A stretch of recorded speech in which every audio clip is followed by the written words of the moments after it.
Hey everybody, Leah Klett here with the Christian Post, and I'm so excited today to be joined by author and Bible teacher Jennie Allen. She is the founder of the global prayer movement, Gather25.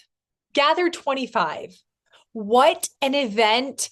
7 million people from over 200 countries and territories. Did you ever imagine this level of response when you first envisioned this event?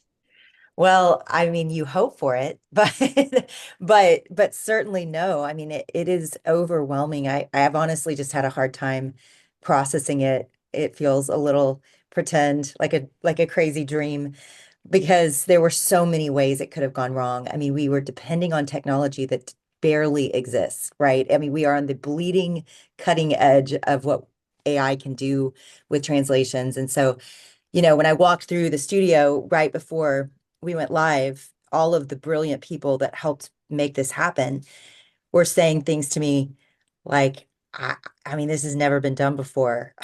We we think it's going to work, but so I think it's just such a miracle and the protection and favor of God and a lot of really smart people that have gifts that were used to make this happen. Well, take me back and share a little bit about your heart for this event. How did this 24-hour, well, 25-hour global prayer gathering come about? Well, I mean, we'd have to go back to 2022. Vivid Dream. At that point, we've been leading a ministry for the last decade that reaches women through live streaming. So we've done a live stream event for a decade with women, and we've reached 100 and something, 170 something countries with that. And we just seen the favor of God on the model of just putting the tool in everybody's hands and allowing them to lead it, allowing them to host it.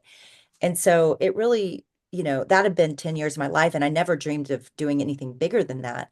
It was pretty overwhelming as it was. And then I had this vivid dream that Jesus was coming back soon in 10 years. And I don't know when he's coming back, but in the dream, I felt very urgent and woke up and felt that same urgency to just reach as many people as possible with the gospel as quickly and as we can. And I think about the church and the church being mobilized to do that. And so I thought, what if we just take the model that we've used with If Gathering and invited the whole global church to gather? And it just, honestly, it just felt really simple. It felt like taking what God had given me through what we've done at If Gathering and just using it in a way to help the mission of God. So it didn't feel crazy, but later, as it kept going, it got crazier in my mind, and I realized what it would cost, and I realized that this would have to be an act of God doing it. There would be no way to accomplish it in human terms. I mean, we literally, when I dreamed that, AI wasn't even on the scene. Nobody was talking. Obviously, it existed, but nobody was talking about it. We didn't have Chat GPT. There wasn't familiarity like there is now with what AI can do, and so I just trusted that God would bring what we needed, and he has, and he did. Yeah, there's so much hand wringing about AI right now, especially in the church. I think people are really scared of it, but you're seeing it as an incredible ministry tool and what it can do to further the gospel. Oh, absolutely. I mean, guys, we're living in Pentecost, I mean, we're for the first time since Pentecost, and really go back to the Tower of Babel, like that languages haven't been a barrier. And so this is a miracle. And the only reason that the global church was able to gather for the first time is that technology. So praise God for it. I mean, is it dangerous? Yeah, but is God bigger and able you know, to do whatever he wants on earth? Yes. Like I trust that it exists because it will do things to help bring the gospel to the ends of the earth. Bible translation is dependent on it. It would not hit the mark that they set, which was 2033, without it. So yeah, I think right now we're all really blown away by how God is using that technology. It's really special and powerful. Were there any particularly powerful moments that you witnessed during the event? Oh, oh man. I mean, the whole thing existing just still, I can't believe it. But the moment for me that the Lord just whispered, you know, it's worth it. Like this has been worth it. It was um Africa. When Africa went live with the Burundi drummers and the Watoto Children's Choir who were rescued out of child, slavery where they were fighting wars.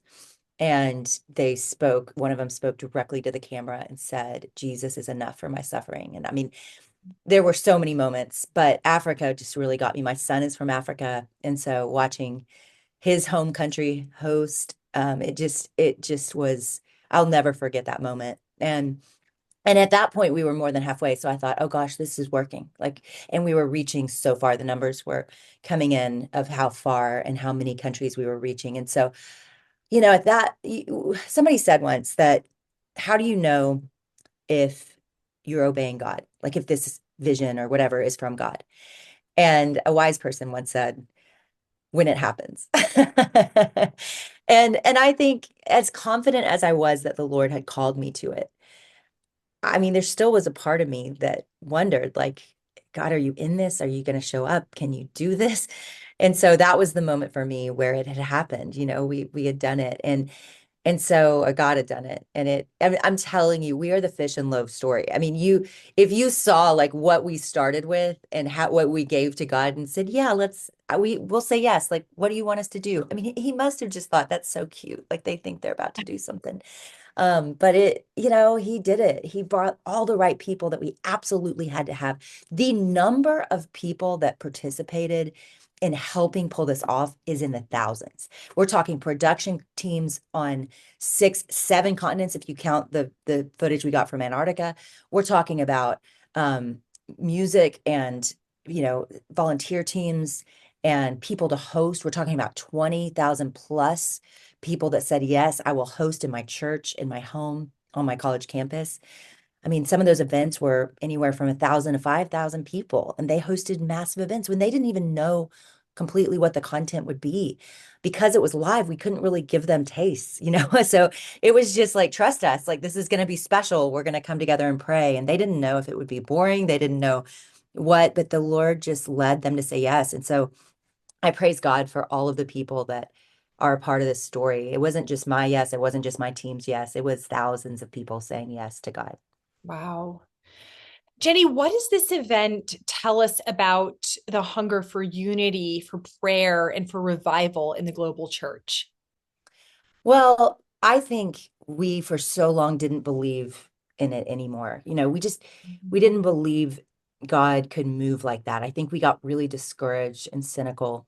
And I understand why. There's not a judgmental bone in my body about that. I think I felt those things as well. But then something started to happen and people started to get hope again. And I think what Gather25 did for all of us is just to remind us that God is moving in a really powerful way on earth right now. And, we can't put names on it. History books will do that, but it sure smells like revival. It sure tastes like it. And certainly, when it's happening all over the earth in a similar fashion, and that's what we showed. We showed revival happening all over the earth. And in some cases, if you were to just watch a clip of it, you wouldn't know what country. You'd think it was the US, but it was Germany. And it was, hundreds of baptisms, thousands of baptisms. Paris, same thing happening. So you start to get confused, like, gosh, are they all talking to each other? Are they all like making a plan, like world takeover plan? And it's like, no, this is just the same spirit of God living in each of us and moving in a unique way. And that's when you get into awakening territory. And I will not put that name on it either, because I don't think we're there yet. I think when it really happens, there will be no denying it, right? I think when it really falls, nobody's going to have to put a name on it. You just know it. The whole church knows it.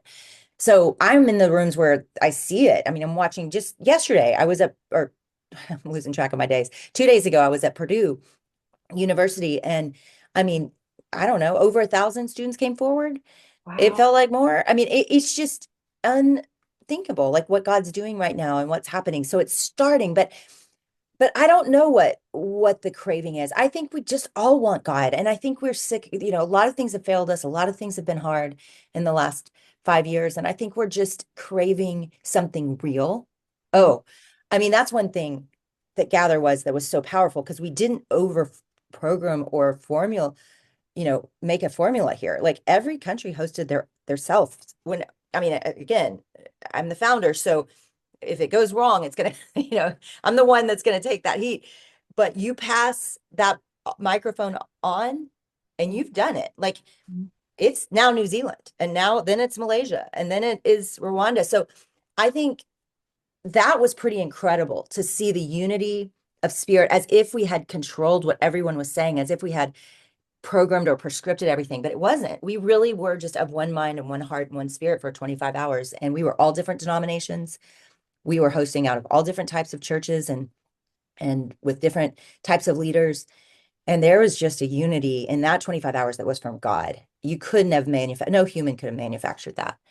And so I think we are all craving something that's real. I think we're craving to see God move, and we're praying for our kids and their kids. We're praying that the gospel in the church thrives and grows. But I don't know. I don't know what it is we're all craving, but I think we were meant for God and built for God. And at some point, the world fails us, and we just want it to all be true. And I think what Gather 25 was, and everybody can go watch it. If you missed it and you're listening right now or reading this, anyone can go see this. It's for free right now online, gather25.com. We never charged for any of it.